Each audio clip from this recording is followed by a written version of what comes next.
Good Thursday, Franklin. It is February the 11th, 2010, and first off, the question is, when is our birthdays? Mine is February 2nd, and Devin asked, what?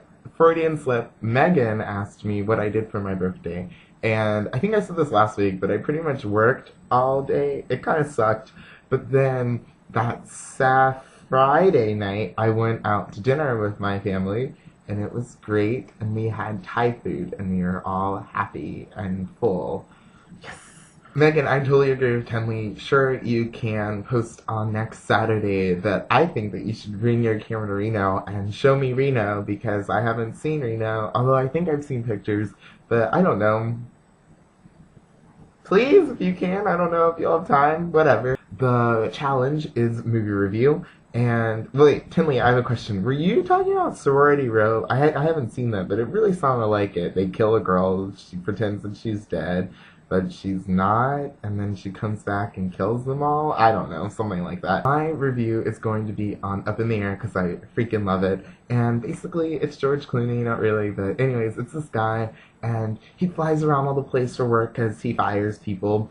And this girl comes in and she's like, well, let's fire people over the internet so that you don't have to travel all this much. And then George Clooney gets really upset, and he meets this girl who's like his age woman, I guess.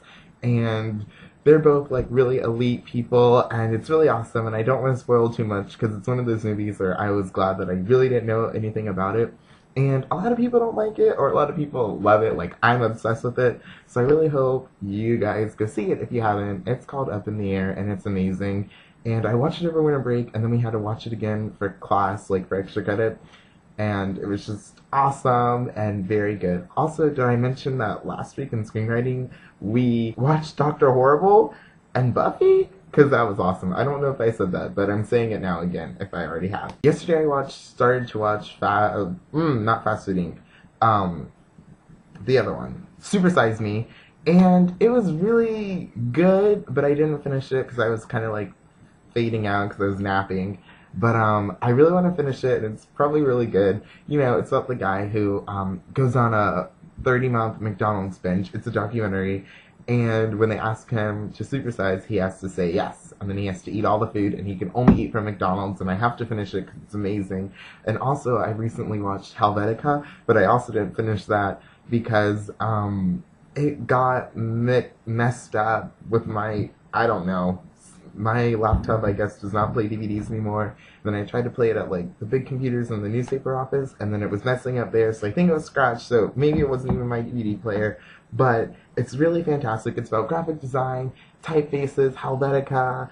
It's really good, and I love it. And yes, I guess I'm going through a documentary phase right now. I'm in this really hard class, linguistics, and it's terribly hard. And the only reason that it's hard / it's hilarious is that, like, basically everyone in there, it's for English majors, so basically everyone in there is supposed to be like an English major.